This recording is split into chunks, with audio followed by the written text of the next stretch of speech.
Selamat menonton video pembelajaran ini. Jangan lupa subscribe untuk menunjukkan dukungan kamu kepada channel aku.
Selamat pagi teman-teman kelas 5 di seluruh Nusantara. Apa kabar kalian hari ini? Semoga sehat ya. Hari ini Kak Angga disuruh ayah untuk membersihkan halaman rumah yang penuh dengan sampah kering. Kalau kalian gimana? Sudah membantu orang tua atau wali kalian di rumah belum? Sebelum kita mulai belajar, kita berdoa dulu ya. Semoga ilmu yang kita dapat nanti bisa bermanfaat.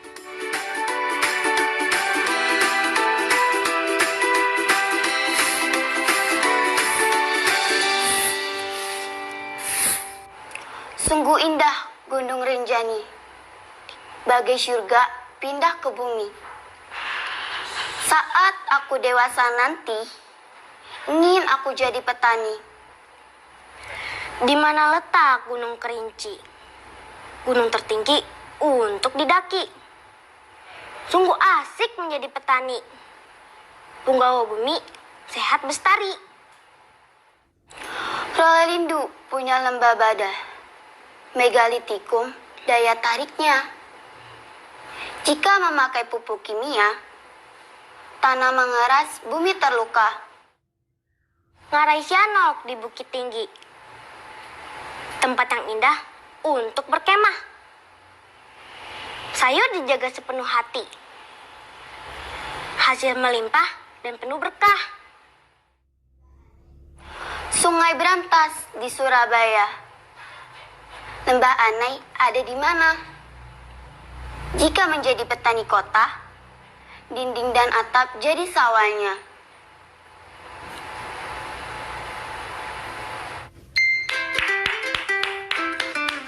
Wah, bagus sekali ya penampilan Sania dan Raka tadi. Nah, puisi lama yang dibacakan tadi adalah pantun. Kenapa pantun? Yuk kita pelajari sama-sama. Sungai berantas di Surabaya. Lembah Anai ada di mana? Jika menjadi petani kota, dinding dan atap jadi sawahnya.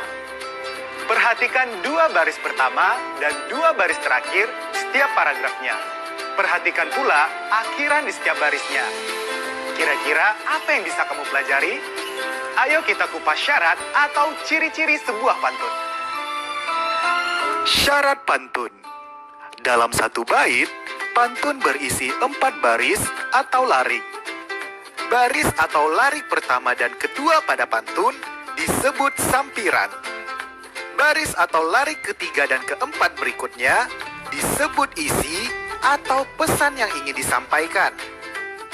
Suku kata dalam tiap baris atau larik berkisar antara 8 hingga 12 suku kata. Coba kita hitung suku kata tiap baris pada bait pertama ya.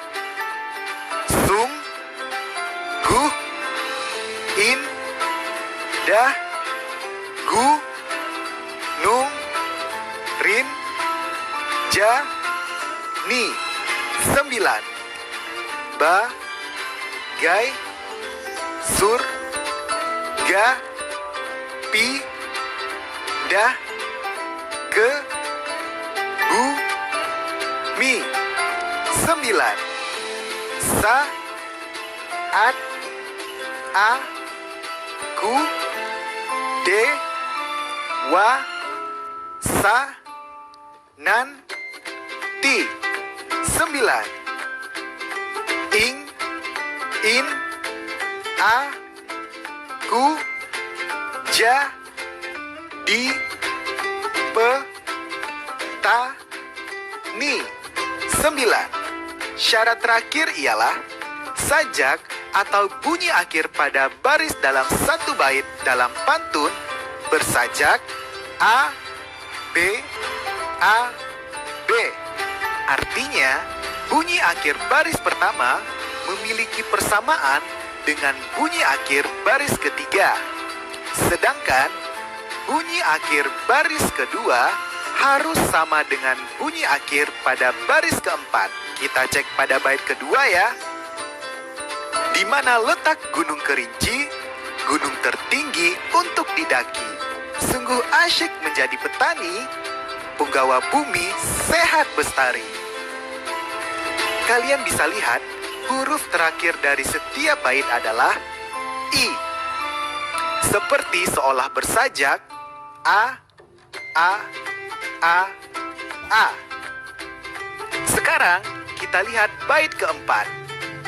Ngarai Sianok di Bukit Tinggi, tempat yang indah untuk berkemah. Sayur dijaga sepenuh hati, hasil melimpah dan penuh berkah. Nah, pada bait yang ini mulai terlihat sajak silang. A, B, A, B. Larik atau baris pertama dan ketiga memiliki bunyi akhir I. Sedangkan untuk bunyi akhir larik kedua dan keempat memiliki akhiran huruf yang berbeda, yaitu A, H. Ini menjadikan sajak pada bait keempat adalah A, B, A, B. Kata baruku. Sekarang kita belajar yuk tentang kiasan dan makna. Perhatikan tabel berikut ya. Makna kias disebut juga makna konotasi. Artinya, menggunakan kiasan atau perumpamaan atau perbandingan atau penekanan yang tidak bermakna sebenarnya untuk menyampaikan sesuatu. Biasanya, kiasan menggunakan kata seperti dan bagai. Walaupun tidak semua kiasan menggunakan kata-kata tersebut. Coba perhatikan kalimat pada kolom kiasan. Ketiga kalimat tersebut mempunyai makna kiasan atau gaya bahasa. Kiasan memiliki 3 fungsi. 1. Sebagai pembanding atau penyamaan satu hal dengan hal lain. Kedua, sebagai pengumpamaan atau pengibaratan, sementara arti kata bukan sebenarnya. Lalu yang terakhir, digunakan sebagai penekanan pada maksud sebenarnya.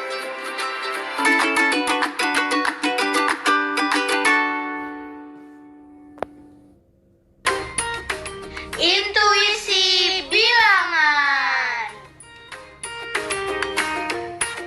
Teman-teman, masih ingat kan gambar pembagian kawasan rawan bencana gunung berapi? Pembagian kawasan rawan bencana dibagi dalam 3 kategori, KRB 1, KRB 2, dan KRB 3. Zona yang paling jauh adalah zona KRB 1, yang memiliki lingkar warna kuning. Daerah ini berjarak 5-8 km dari puncak gunung berapi. Sedangkan zona KRB 2 memiliki lingkar warna merah muda. Daerah ini berjarak 2-5 km dari gunung berapi. Zona yang paling dekat dengan gunung berapi adalah zona KRB 3 yang memiliki lingkar warna merah tua. Zona ini hanya berjarak maksimal 2 km dari gunung berapi. Masih ingat rumah Doni kemarin kan? Rumah Doni berada di sebelah selatan gunung berapi dan berjarak 4 km dari gunung.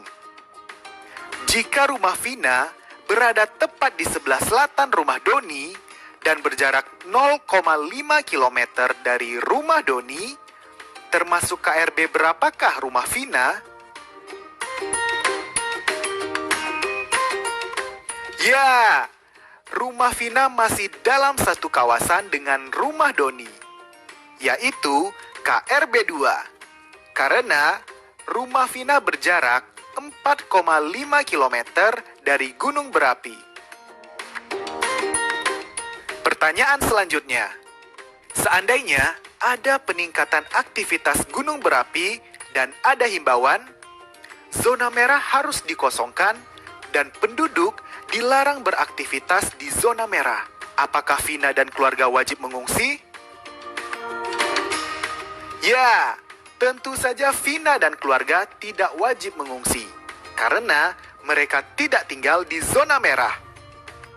Teman-teman, apakah kalian tahu tentang kawasan rawan bencana gunung berapi?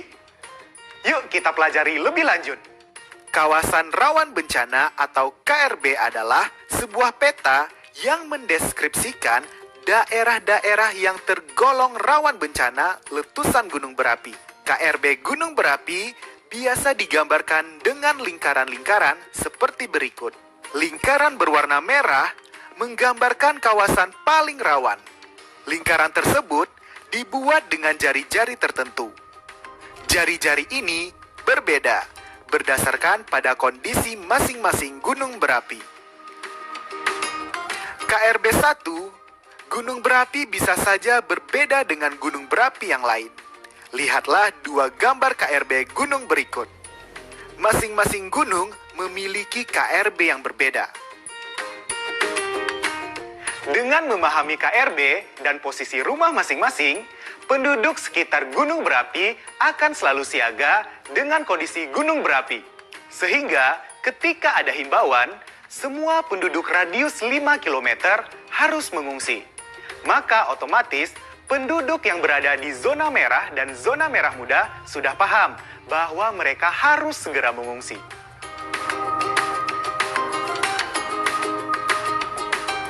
Tahukah kalian, jika di balik bencana alam yang diturunkan, Tuhan juga memberikan keberkahan. Apa maksudnya? Letusan gunung berapi ternyata memberikan banyak manfaat bagi penduduk yang tinggal di sekitarnya. Jadi, kita harus mensyukuri setiap pemberiannya, termasuk gunung berapi. Saat gunung berapi meletus, gunung tersebut mengeluarkan material vulkanik, salah satunya adalah pasir. Pasir ini merupakan pasir kualitas bagus yang sangat baik digunakan sebagai bahan bangunan. Abu vulkanis yang dikeluarkan pun dapat menyuburkan tanah pertanian karena banyak mengandung unsur hara tanaman. Selain itu, setelah gunung berapi selesai meletus, muncul juga sumber air dan objek wisata baru.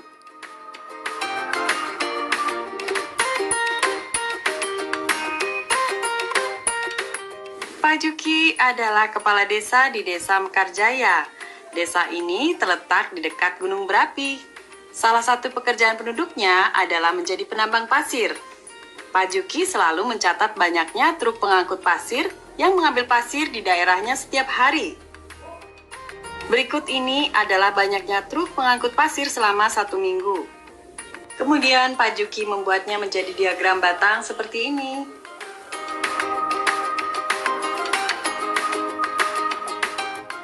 Nah, teman-teman, berdasarkan data tersebut, sekarang kita jawab pertanyaannya ya. Yang pertama, benar atau salah, banyaknya truk pengangkut pasir selalu meningkat setiap hari. Ya, jawabannya adalah salah. Karena pada hari Jumat, jumlah truk tidak mengalami peningkatan. Lalu soal kedua, benar atau salah, peningkatan banyak truk pengangkut pasir dari hari Jumat ke hari Sabtu lebih dari 50%. Jawabannya benar. Bahkan bisa dibilang naik lebih dari 50%. Lalu soal ketiga, benar atau salah? Selisih banyak truk pengangkut pasir hari Sabtu dan Selasa lebih banyak dari selisih banyak truk pada hari Kamis dan Senin.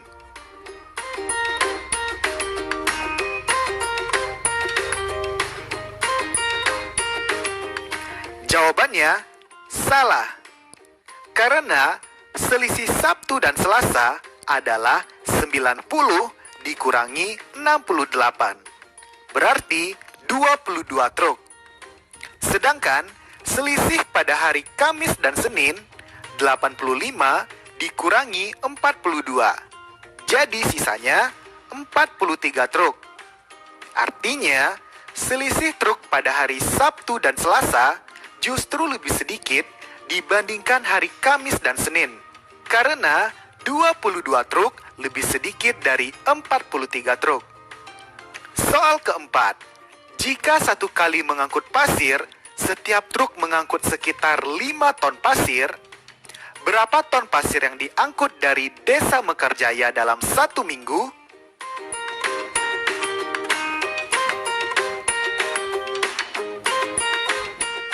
Kita hitung sama-sama ya. Kita ketahui total banyaknya truk dalam 1 minggu adalah 42 truk. Ditambah 68 truk, ditambah 70 truk, ditambah 85 truk, ditambah 35 truk, ditambah 90 truk, ditambah 95 truk, adalah 485 truk. Lalu, tinggal kita kalikan saja 485 dengan 5 ton. Hasilnya 2.425 ton. Jadi, pasir yang diangkut dari Desa Mekarjaya dalam 1 minggu sebanyak 2.425 ton. Soal terakhir, jika jumlah pasir yang diangkut dalam 1 minggu hampir sama banyaknya, dapatkah kamu memperkirakan jumlah pasir yang diangkut dalam 1 bulan?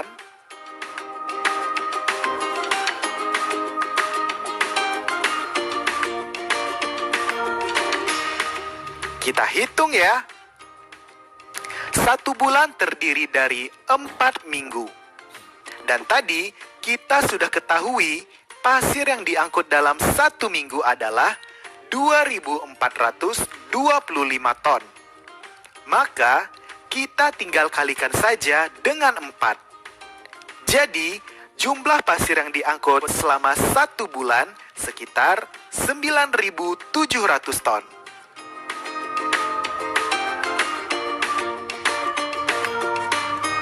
Proyek kreatif minggu ini. Untuk proyek mingguan hari ini, kita akan menyiapkan bahan utama untuk model gunung berapi kalian. Kalian bisa memilih salah satu bahan yang ada di depan Kak Angga ini. Ada plastisin. Kamu bisa membelinya di toko mainan. Ada juga tanah liat yang bisa kamu dapatkan di sekitar rumah kamu. Apabila tanah liatnya terlalu kering, kamu bisa menambahkannya dengan air sedikit demi sedikit. Tapi ingat ya, airnya jangan terlalu banyak.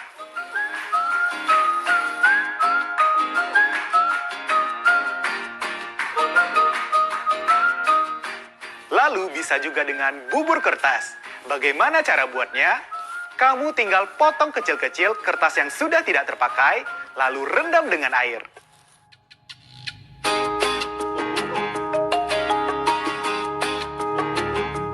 Setelah direndam dengan air, kita remas-remas potongan kertas tersebut hingga lembut. Selanjutnya, kita peras potongan kertas tersebut, tapi jangan terlalu kering ya. Terakhir, kita campurkan perasan kertas tersebut dengan lem kayu.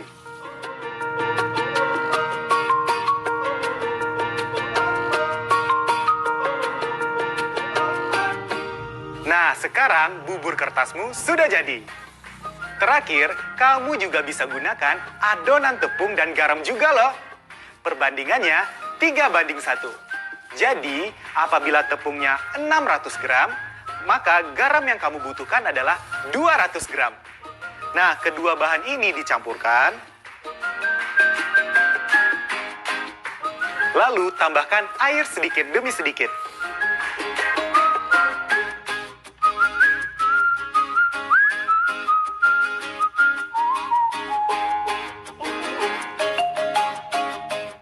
Setelah ini, kita simak yuk cara membuat bentuk gunung berapinya. 1. Ambil styrofoam atau triplek atau kardus lebar. Gunakan sebagai alas untuk membuat model gunung berapi kalian. Kedua, letakkan botol bekas atau kaleng bekas kira-kira di tengah alas yang kalian siapkan. 3. Tempelkan adonan yang kalian siapkan pada bagian A di sekeliling botol sampai botol tertutup dan menyerupai bentuk gunung berapi. 4.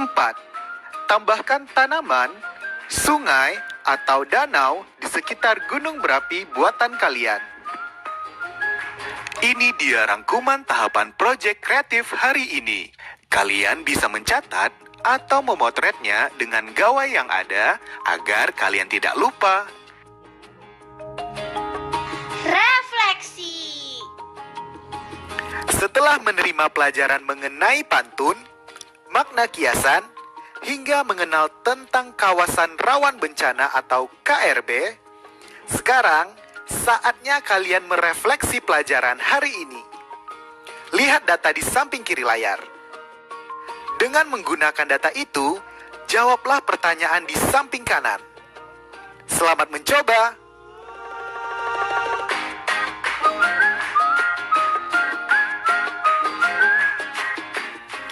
Berikut adalah jawabannya. Berapa soal yang kalian jawab dengan benar? Hebat kalian semua!